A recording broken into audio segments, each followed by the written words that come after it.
Então hoje, irmãos, a gente volta a falar de Efésios. A gente deu uma pausa na nossa série de mensagens sobre Efésios por causa do Thanksgiving, por causa do Dia de Ação de Graças, mas hoje a gente volta a falar de Efésios. Então hoje vamos abrir as nossas Bíblias em Efésios capítulo 2 e nós hoje vamos ler do versículo 11 ao versículo 22. Efésios capítulo 2, versículo 11 ao 22. Mas antes de lermos a palavra de Deus, vamos orar, pedir ao Senhor que nos abençoe? Vamos orar. Pai amado, nós te damos graças, ó Deus, pela tua palavra. Obrigado, Deus, por estarmos aqui com liberdade de poder cultuar ao Senhor e abrir a tua palavra, de poder ter acesso a muitas versões da tua palavra, em muitos formatos. É uma bênção, ó Deus, que essa bênção não seja algo que nós tenhamos que seja algo como corriqueiro, trivial, mas que tenhamos no nosso coração o quão preciosa é essa bênção para a nossa vida. Que façamos valer, ó Deus, essa bênção. Sim. Pedimos no nome precioso de Jesus. Amém, graças a Deus. Efésios capítulo 2, do versículo 11 ao 22, essa é a palavra do Senhor para nós hoje. Portanto, lembrem-se de que no passado vocês eram gentios na carne, chamados incircuncisão por aqueles que se intitulavam circuncisão, que é feita na carne por mãos humanas. Naquele tempo, vocês estavam sem Cristo, separados da comunidade de Israel e estranhos às alianças da promessa, não tendo esperança e sem Deus no mundo. Mas agora, em Cristo Jesus, vocês que antes estavam longe foram aproximados pelo sangue de Cristo, porque Ele é a nossa paz. De dois povos Ele fez um só, e na sua carne derrubou a parede de separação que estava no meio, a inimizade. Cristo aboliu a lei dos mandamentos na forma de ordenanças, para que dos dois criasse em si mesmo uma nova humanidade, fazendo a paz, e reconciliasse ambos em um só corpo com Deus, por meio da cruz, destruindo a inimizade por meio dela. E quando veio, Cristo evangelizou paz a vocês que estavam longe e paz também aos que estavam perto, porque por meio dele, ambos temos acesso ao Pai em um só Espírito. Assim, vocês não são mais estrangeiros e peregrinos, mas concidadãos dos santos e membros da família de Deus, edificados sobre o fundamento dos apóstolos e profetas, sendo ele mesmo Cristo Jesus a pedra angular. Nele, todo o edifício, bem ajustado, cresce para ser um santuário dedicado ao Senhor. Nele também vocês estão sendo edificados junto com os outros para serem morada de Deus no Espírito. Amém.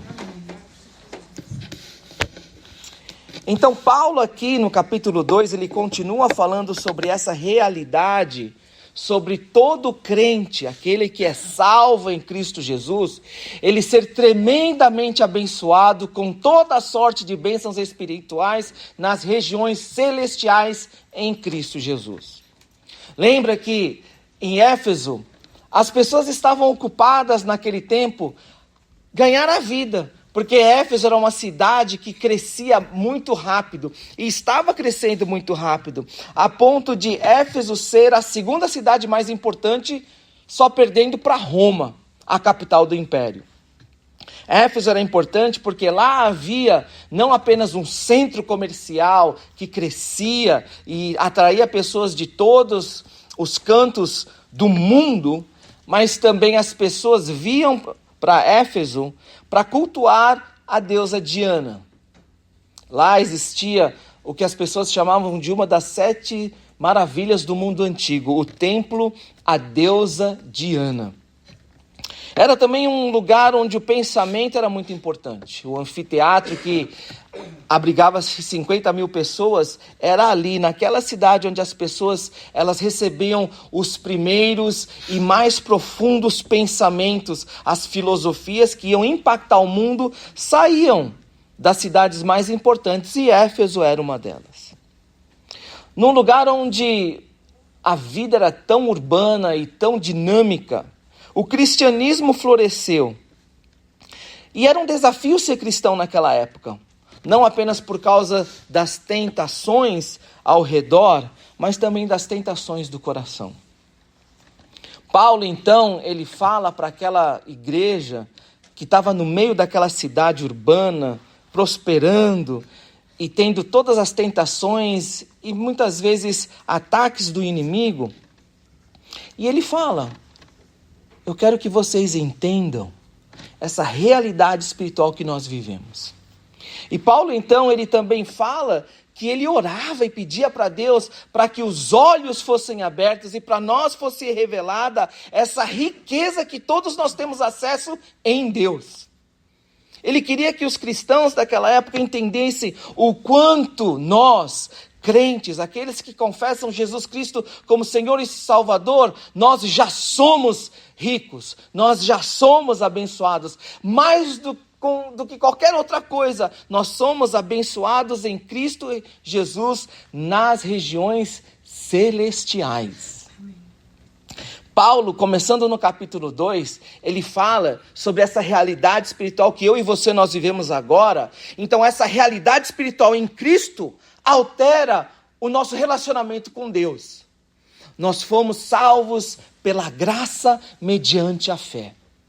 Antes, nós éramos mortos nos nossos delitos e pecados, mas por causa da graça, mediante a fé em Cristo Jesus, nós agora fomos transportados para uma nova realidade, uma nova vida que é regada de boas obras, que Deus preparou de antemão para que todos nós que somos crentes, nós que somos nova vida em Cristo Jesus, nós devemos andar nessas obras, nessas novas obras que foram preparadas pelo próprio Deus.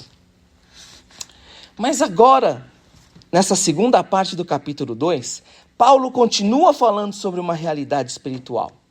Mas agora essa realidade espiritual que não apenas influencia, impacta o nosso relacionamento com Deus, mas que transforma a maneira como a gente se relaciona com o outro, com o próximo. O nosso testemunho, a maneira como a gente vive a nossa vida, ela potencializa a pregação do Evangelho. Isso é uma realidade. Porque cada um de nós somos a vitrine pela qual as pessoas, elas veem o cristianismo. Nós somos a tela, a propaganda, a vitrine pela qual as pessoas, elas têm o primeiro contato com quem é Jesus. Se nós falamos da realidade de uma nova vida espiritual, de um novo relacionamento com Deus, a maneira que a gente vive a nossa vida, a maneira como a gente estuda, a maneira como a gente trabalha, a maneira como a gente age, a maneira como a gente pensa, a maneira como a gente fala, tudo isso é uma vitrine, é a maneira pela qual outras pessoas, elas têm um primeiro contato, elas podem ter uma primeira experiência com o cristianismo, com o Evangelho e com o próprio Jesus Cristo. Infelizmente, isso tem sido um desafio para a igreja de hoje. Por quê? Porque o nosso relacionamento com o próximo, ele não tem sido uma boa vitrine. A maneira como a gente se relaciona com as pessoas que trabalham para nós, ou com as pessoas que estão acima de nós, ou a maneira com a que a gente relaciona com os nossos filhos, com os nossos parentes, com os nossos maridos, com as nossas esposas, a maneira como a gente relaciona com o outro motorista que está dirigindo do outro lado da rodovia, a maneira como a gente se relaciona com a pessoa que atende a gente numa loja e que a gente nunca mais vai ver, ou a maneira como a gente se relaciona com outras pessoas não tem sido uma boa vitrine para o cristianismo. Na realidade, hoje, relacionamentos são a principal causa de pessoas deixarem uma igreja. Conflitos mal resolvidos, palavras que foram ditas de uma maneira que não foram bem recebidas, problemas no casamento. Problemas entre pais e filhos, problemas entre namorados, problemas entre irmãos, problema entre parentes, problemas entre crentes, irmãos e irmãs de igreja. Enfim, relacionamento tem sido uma das principais causas do testemunho da igreja não ser tão efetivo. Como é que a gente pode resolver isso? Hoje, Paulo aborda a realidade espiritual do Evangelho e como essa realidade espiritual influencia o nosso relacionamento com os outros. Ele fala abordando 3 palavras que eu gostaria que vocês prestassem atenção, porque essas palavras vão ajudar todos nós a navegarmos por essa passagem, Efésios capítulo 2, do versículo 11 ao 22, e vão nos ajudar a entender o que Paulo quer dizer sobre uma realidade espiritual que influencia, impacta a maneira que eu me relaciono com o outro. Essas 3 palavras que eu gostaria que vocês se lembrassem daqui para frente, durante essa mensagem, é partição, paz e presença. Partição, paz e presença. Essas 3 palavras vão nos ajudar a entender como é que a realidade espiritual do Evangelho nos ajudam a nos relacionar com o próximo. Primeiro, partição. E isso a gente vê no capítulo 2, do versículo 1 ao 3. Versículo 11 ao 13. 11 ao 12, desculpa. Do versículo 11 ao 12. Olha o que a palavra de Deus fala aqui. Portanto, lembrem-se de que no passado vocês eram gentios na carne, chamados incircuncisão por aqueles que se intitulam circuncisão, que é feita na carne por mãos humanas. Naquele tempo vocês estavam sem Cristo, separados da comunidade de Israel e estranhos às alianças da promessa, não tendo esperança e sem Deus no mundo. Para que as pessoas lá da igreja de Éfeso, elas pudessem entender a realidade espiritual que a gente vivia antes de conhecer a Cristo, ele fala de uma coisa muito interessante, da situação entre gentios e judeus. Naquele tempo, se você vivia no Império Romano, basicamente, uma das maneiras que as pessoas se relacionavam umas com as outras era de judeu e gentio. Ou você era judeu, aquele que nasceu da linhagem de Abraão, de Jacó, e seguiu aquilo, e crê naquilo, então você era judeu. Nasceu da linhagem e pertence a Israel, e segue os mandamentos, segue todas as leis do Antigo Testamento e mais um pouco. Então você é um judeu. E aí você tinha um outro tipo de pessoa, aquele que não era judeu, um gentio. Então quando você olhava para alguém, você já olhava assim, é judeu? Não é judeu? Então é gentio. Paulo fala para uma igreja que era não judeu, gentia, estrangeira. Ele fala dessa realidade. Olha, vocês lembram no passado qual era a sua situação espiritual? Você lembra disso? Que naquela situação espiritual, você era considerado alguém totalmente separado. Por isso que eu falo partição, porque partição significa separação. Vocês eram totalmente separados. Vocês eram totalmente alienados. Vocês eram totalmente fora. Por quê? por causa da sua situação. E aqui ele fala que essa situação era gentios na carne. E é interessante que Paulo fala na carne, porque ele quer salientar duas coisas. A parte étnica, biológica, porque eram gentios, porque não descendiam de judeus, então eram não judeus, eram gentios. Então, você na carne, biologicamente, etnicamente, você era separado, alienado, você estava fora. Essa era a sua situação. Mas Paulo também aqui ele usa na carne para salientar uma coisa importante, uma realidade espiritual.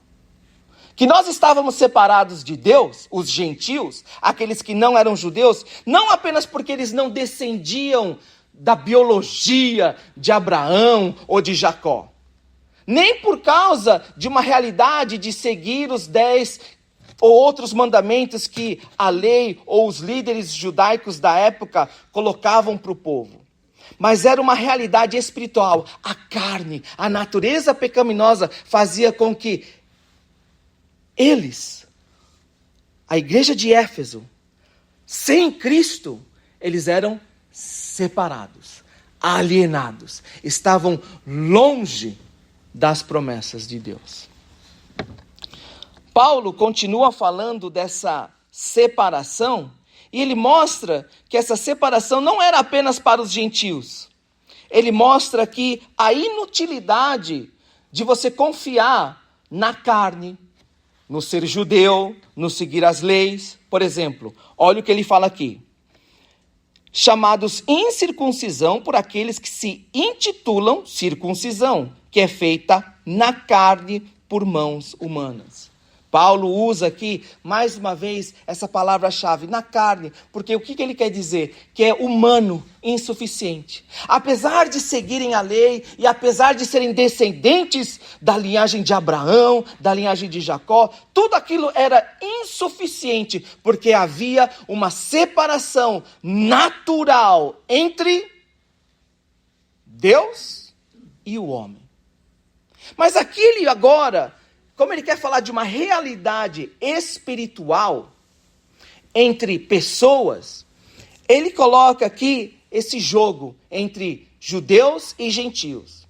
Vocês se lembram que sem Cristo, do ponto de vista do judeu, você era separado? Que você era considerado perdido? Que você era considerado, e olha como ele coloca aqui, estranhos às alianças da promessa, que vocês não tinham esperança e eram sem Deus. Paulo, ele fala aqui de uma realidade que sem Cristo, não apenas nós estávamos mortos nos nossos delitos e pecados, separados de Deus, mas essa separação por causa da nossa natureza pecaminosa, de alguma maneira também impactou não apenas o nosso relacionamento com Deus, mas o relacionamento entre pessoas. Não apenas havia uma inimizade entre Deus e o homem por causa da natureza pecaminosa, mas a realidade espiritual sem Cristo é de que também havia uma inimizade, uma separação entre pessoas por causa do pecado. Aqui Paulo fala a carne. É interessante que quando Paulo fala de uma realidade espiritual, ele não fala apenas de uma realidade que era entre Deus e o homem, mas de uma realidade espiritual que também influencia os relacionamentos entre pessoas. O pecado, ele não traz apenas consequências entre o nosso relacionamento com Deus, mas também relacionamento entre pessoas. Paulo, ele traz a solução. E aqui ele mostra como é que paz aconteceu. E isso ele vai falar então do versículo 13 ao 18. Olha o que ele fala aqui. Mas agora, essa é a realidade. Agora, em Cristo Jesus, vocês que antes estavam longe, separados, alienados, foram aproximados pelo sangue de Cristo, porque ele é a nossa paz. De dois povos ele fez um só, e na sua carne derrubou a parede de separação que estava no meio, a inimizade. Cristo aboliu a lei dos mandamentos na forma de ordenanças, para que dos dois criasse em si mesmo uma nova humanidade, fazendo a paz. E reconciliasse ambos em um só corpo com Deus por meio da cruz, destruindo a inimizade por meio dela. E quando veio, Cristo evangelizou paz a vocês que estavam longe e paz também aos que estavam perto.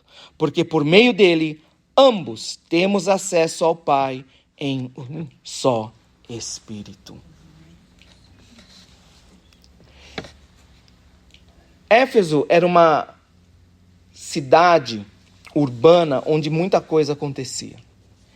E era possível que as pessoas dentro da igreja não soubessem conciliar as coisas que aconteciam fora da igreja com essa nova realidade espiritual que eles haviam acabado de aprender. Era bem possível também que muitos não soubessem como conciliar uma vida próspera e abundante fora da igreja em termos materiais com uma realidade espiritual que eles estavam começando a aprender e entender. Era possível também que essa realidade espiritual trouxesse cobranças e demandas dentro da igreja. Novos cristãos, novos convertidos, tentando entender como se relacionar com um mundo que continuava girando ao redor deles. É possível que dentro da igreja houvesse muita competição. Pessoas que estavam buscando e estavam prosperando, e outras que não prosperavam tanto, apesar de também continuarem buscando. Outras pessoas que tinham abandonado completamente o buscar, mas que ainda não conseguiam entender como é que outros continuavam buscando e continuavam prosperando, e aqueles que tinham abandonado todas as coisas do mundo continuavam ali, vivendo dia após dia as limitações de uma vida que agora se rendia totalmente ao Evangelho de Cristo. É natural que houvesse não apenas conflito e mal entendimento entre as pessoas, mas que também houvesse dentro do coração uma inquietação, uma preocupação, algo que você queria perguntar para Deus, por quê? É nesse contexto, então, que Paulo ele vem e fala para as pessoas dessa nova realidade. Dessa nova realidade que agora em Cristo Jesus, todos aqueles que confessam a Cristo, independente da situação social e econômica, eles agora têm acesso. Essa inimizade que antes existia, agora foi totalmente destruída por causa de Cristo Jesus. Olha o que Paulo fala aqui, interessante sobre essa realidade. Dos dois povos, ele fez um só na sua carne.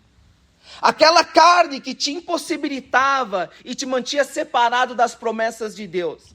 Aquela carne que te impossibilitava, apesar de todo o seu esforço de obedecer à lei. Essa carne que te impedia de se aproximar de Deus, em Cristo Jesus foi possível, porque na carne, no sacrifício de Cristo, esses dois povos foram aproximados. Paulo fala aqui, derrubou na sua carne a parede de separação que estava no meio, a inimizade. Paulo fala que agora em Cristo Jesus, não apenas a realidade espiritual do Evangelho, o sacrifício de Jesus na cruz, muda o meu relacionamento com Deus, mas agora em Cristo Jesus, a realidade espiritual do Evangelho muda a maneira como eu me relaciono e vejo o outro, o meu próximo. Apesar das circunstâncias ao nosso redor. Por quê? Porque em Cristo, tudo que era inimizade causado por causa da nossa carne foi totalmente destruído. E olha o que ele fala aqui, no versículo 16. E reconciliasse ambos em um só corpo com Deus por meio da cruz, destruindo a inimizade por meio dela. Tudo aquilo que era causa, razão, motivação de inimizade entre as pessoas, por causa da cruz, em Cristo Jesus, tudo aquilo foi totalmente destruído. E Cristo Jesus trouxe aquelas pessoas que estavam separadas para junto dele. E no corpo dele, ele fez agora uma nova humanidade, um só corpo. Aqueles que estavam separados agora são um só corpo. A igreja é uma realidade espiritual maravilhosa. Por quê? Tudo aquilo que hoje o mundo diz, você é diferente, você é diferente, você é diferente.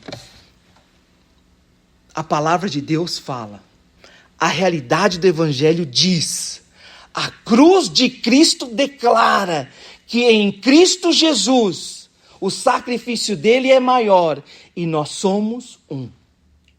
Às vezes a nossa educação diz, eu sou diferente, ele é diferente. Às vezes a nossa criação, a nossa história, o nosso passado diz, eu sou especial, ele é diferente. Às vezes a minha situação econômica, a minha situação financeira fala, eu sou mais, ele é menos. Às vezes a gente fala que a nossa capacidade, a nossa habilidade, a nossa maneira de ver as coisas nos torna melhor e o outro pior. Ou às vezes a maneira como a gente se vê, a nossa vida, as coisas que nós passamos, experimentamos, eu sou menos, o outro é mais. A palavra de Deus fala que todas as razões que o mundo coloca para você ou o outro se colocar como diferente, mais ou menos do que o outro, em Cristo Jesus, todas essas diferenças foram destruídas. Porque Cristo, aquele que nos une em sua carne, ele é maior do que todas as coisas. E ele destruiu tudo aquilo que causa essa diferença e essa origem de conflito. Quando a igreja acontece, quando aqueles povos que são separados por causa do pecado são trazidos para junto de Cristo, e em Cristo agora eles são um só corpo, Paulo fala que esse corpo agora experimenta a presença de Deus. Olha o que ele fala aqui a partir do versículo 19 até o 22. Assim, vocês não são mais estrangeiros e peregrinos, mas concidadãos dos santos e membros da família de Deus, edificados sobre o fundamento dos apóstolos e profetas, sendo ele mesmo Cristo Jesus a pedra angular. Nele todo edifício bem ajustado cresce para ser um santuário dedicado ao Senhor. Nele também vocês estão sendo edificados junto com os outros para serem morada de Deus no Espírito. Amados, se você deixar um tempo, e você deixar com que esses versículos, do 19 ao 22, eles reposem na sua mente, e aí você vai pensando, meditando e penetre no seu coração, você vai entender uma realidade espiritual que é tremenda do ponto de vista. O que Paulo fala nesses 4 versículos é uma realidade espiritual que é tremenda, principalmente para quem foi um fariseu, como era Paulo. Paulo aqui, ele fala da família de Deus. E lembra que para um judeu, ser família de Deus é um negócio de sangue. Não é qualquer um que chega assim, todo mundo é filho de Deus. Não. Para um judeu, para ser família de Deus, você tem que ser de Abraão. Você tem que ter a sua linhagem ali. Você tem que ser capaz de traçar os seus antepassados até Jacó, até Abraão. Não tem essa de, sou filho de Deus também, todo mundo... Não, Você tem que ser capaz de chegar e falar. Tem um documento que diz, meu tataravô foi descendente de Jacó. Então eu sou judeu. Mas Paulo fala para um bando de gentios que por causa de Jesus, eles eram agora concidadãos dos santos e membros da família de Deus. Por causa de Cristo Jesus. Por causa da fé que eles tinham em Cristo Jesus. E não apenas isso. Para um judeu, não existia algo tão importante quanto o templo. Hoje a gente vê a guerra lá no Oriente Médio, tudo isso, além de outras coisas, se a gente falar em termos religiosos, é por causa do templo, do local do templo. Então, para um judeu, não existe algo muito mais importante em termos religiosos e espirituais do que o templo. Porque é ali que está a presença de Deus.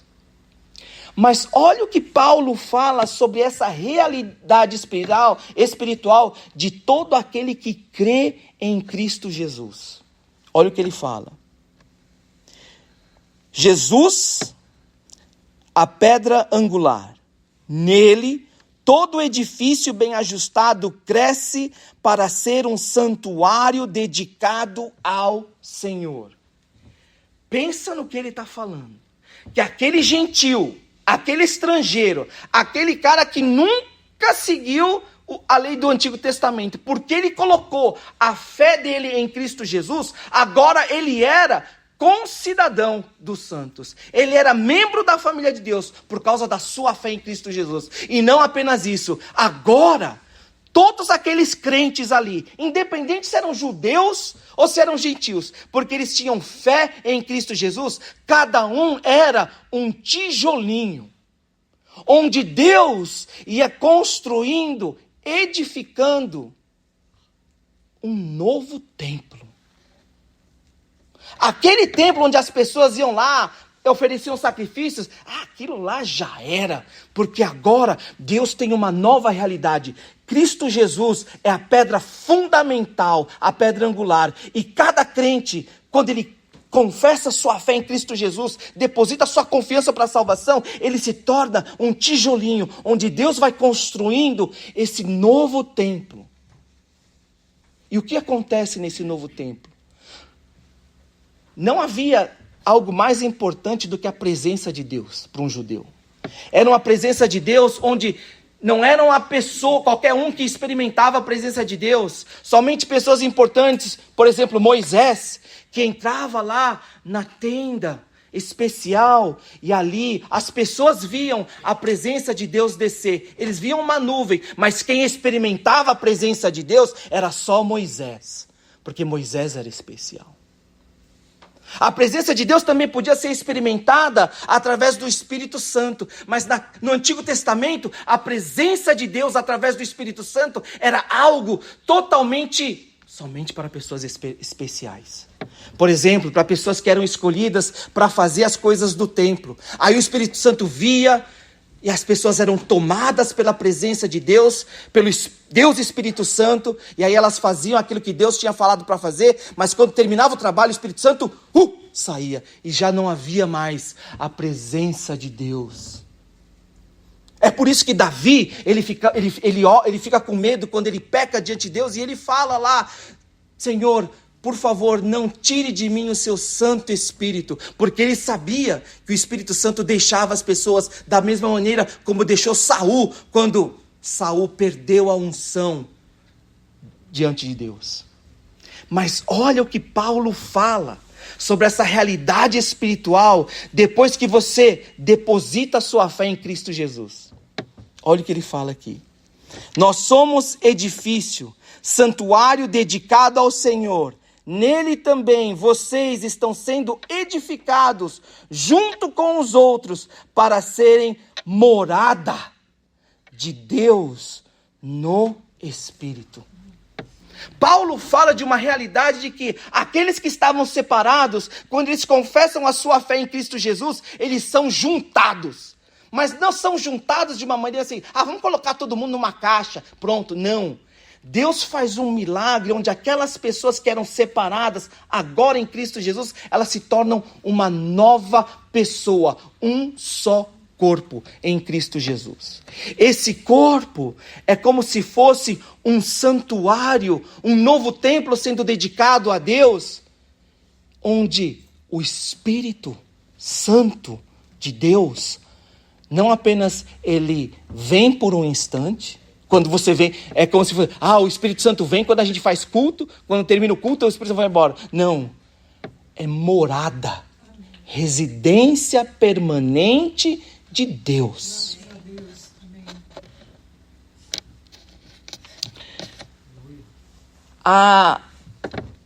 Paulo fala aqui de uma nova identidade coletiva para todos aqueles que creem em Cristo Jesus. Paulo fala que agora, em Cristo Jesus, vocês que são de Éfeso ou estrangeiros, vocês não são mais gentios, se vocês creem em Jesus Cristo. Você que cresceu na religião judaica, como um bom judeu desde a sua criança, fariseu ou não, você agora em Cristo Jesus, você não é mais judeu. Vocês dois, por causa da sua fé, agora vocês são corpo de Cristo. Vocês são igreja e agora vocês são um só povo, unidos em Cristo Jesus. Amados, o nosso relacionamento com Deus é importante, mas a palavra de Deus também fala que o nosso relacionamento com o próximo é também importante. Por quê? Porque o nosso relacionamento com Deus, ele é autenticado pela maneira como nós nos relacionamos com o próximo. Paulo, ele não apenas fala de uma realidade espiritual que muda o meu relacionamento individual com Deus, mas também de uma realidade espiritual que muda a maneira como eu me relaciono e vejo o próximo. A maneira como eu olho o meu irmão, a minha irmã em Cristo Jesus, a maneira como eu olho os meus pais, a maneira como eu olho os meus filhos, a maneira como eu olho os meus amigos, a maneira como eu olho os meus professores, a maneira como eu olho o meu chefe, a maneira como eu olho o meu funcionário. Paulo fala que a maneira como nós olhamos o próximo em Cristo Jesus, ela foi totalmente transformada. Jesus também falou dessa realidade. Talvez não seja essa a razão da igreja ter perdido o poder de testemunhar Cristo através das nossas vidas. Porque nós pensamos que o nosso relacionamento com Deus é totalmente divorciado, independente da maneira como a gente se relaciona com as pessoas. A gente, muitas vezes, pode se enganar e pensar que o meu relacionamento com Deus, eu estou bem. E Deus não se importa como eu me relaciono com as outras pessoas. Talvez não seja por causa desse tipo de pensamento que hoje o cristianismo perdeu a sua principal vitrine. A maneira como cristãos, crentes, vivem a sua vida dia após dia. Será que não é essa a razão que o cristianismo é tão difícil de entender de um ponto de vista daquele que é incrédulo, daquele que ainda não vem à igreja? Porque o que ele vê através da nossa vitrine, da nossa vida, são relacionamentos quebrados, relacionamentos conflituosos, um modo de vida que não transparece essa realidade espiritual que todos nós experimentamos já em Cristo Jesus. A maneira como a gente se relaciona com o outro, com o nosso irmão na igreja, ou com o estranho. Talvez não seria essa a causa de ser tão difícil de trazer alguém para uma realidade que transforma vidas?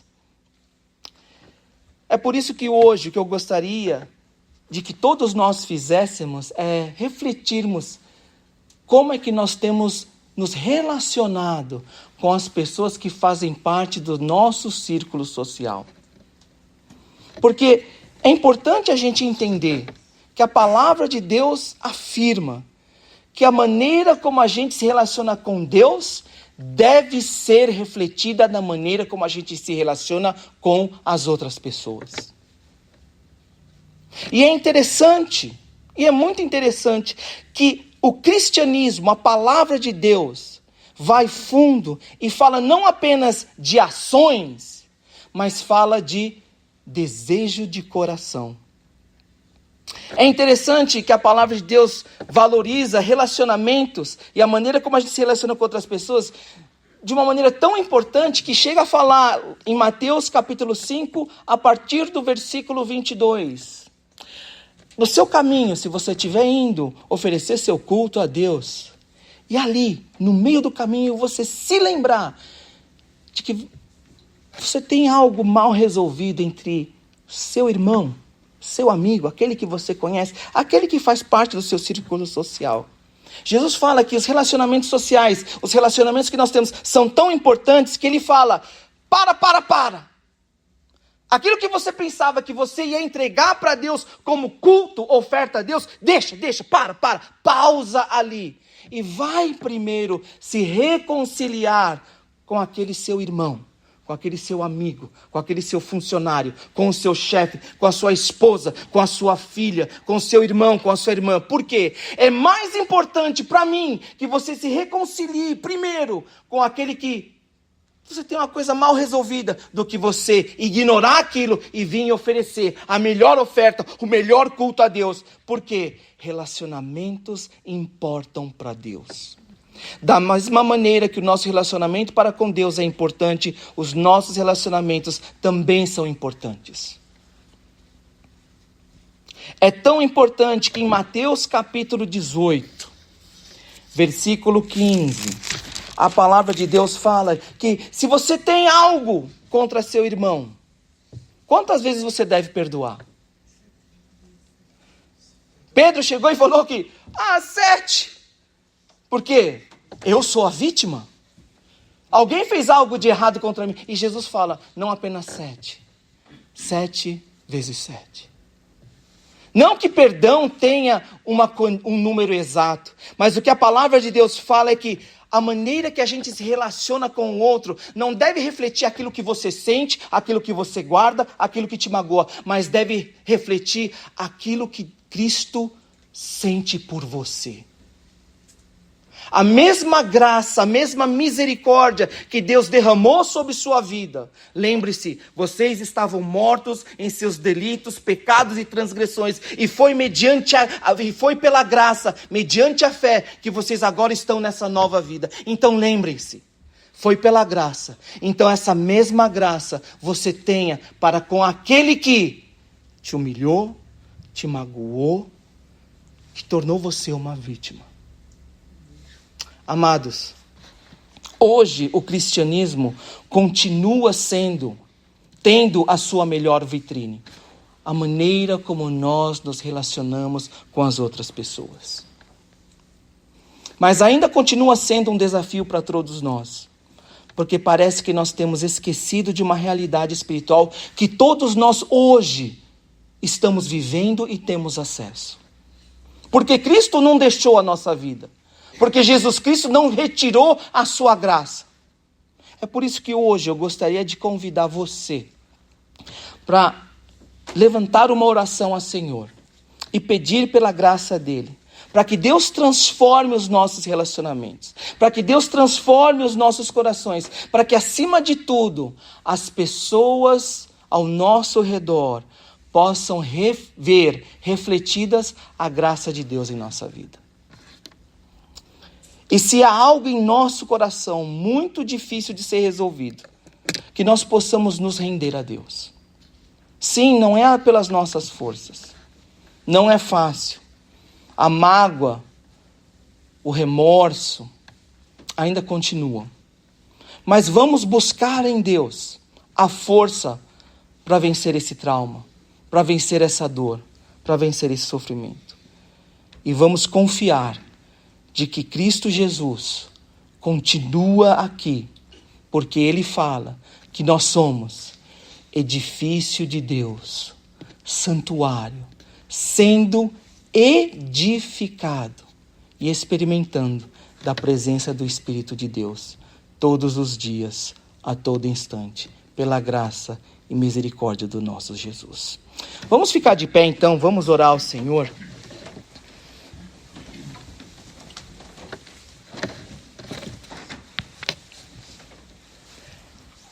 Pai amado, hoje nós estamos aqui, ó Deus, buscando a Tua graça e misericórdia sobre as nossas vidas, ó Deus, porque não apenas queremos ter um relacionamento firme com Deus, mas também queremos ter um relacionamento firme com aquelas pessoas que o Senhor coloca em nossa vida. Pai amado, nós pedimos que os nossos relacionamentos reflitam, ó Deus, o amor que o Senhor tem para conosco e o amor que nós temos para com o Senhor. Que da mesma maneira que nós amamos ao Senhor, nós também possamos amar ao próximo. Ainda que o próximo fale conosco, que o nosso coração possa transbordar de amor, porque a Tua palavra afirma que o Senhor nos amou primeiro. Pai amado, se existe algo em nosso coração muito difícil de ser resolvido, muito difícil de ser vencido, Pai amado, nós pedimos que em nome do Senhor Jesus Cristo, o Senhor trabalhe e quebrante o nosso coração, removendo todo orgulho, nos dando, ó Deus, mais do Teu amor e da Tua graça, para que haja na nossa vida reconciliação. Ainda que a gente coloque uma máscara nas nossas faces, ainda que a gente possa pretender, a gente possa disfarçar que tudo esteja bem, Pai amado, que em nosso coração, Senhor, haja perdão e verdadeira reconciliação, ó Deus, em o nome de Jesus. Pai amado, nos ajuda a refletir nos nossos relacionamentos, sejam eles relacionamentos novos, relacionamentos antigos, ou apenas relacionamentos corriqueiros. O amor de Cristo nos ajuda, ó Deus, a refletir o amor de Cristo com aquelas pessoas que nós cruzamos de uma maneira corriqueira e trivial, o atendente do McDonald's, a pessoa que a gente vê passando no posto de gasolina, ou a pessoa que a gente se relaciona de vez em quando, ou a pessoa que a gente tem um relacionamento dentro da igreja, fora da igreja, os nossos chefes, os nossos empregados, que nós possamos amar através da maneira que nós nos relacionamos. Pai amado, purifica as nossas ações, purifica o nosso falar, purifica as nossas atitudes, os nossos pensamentos, purifica as nossas emoções, ó Deus. Nos ajuda a refletir a Cristo. É o que nós pedimos, em o nome de Jesus. Amém. E graças.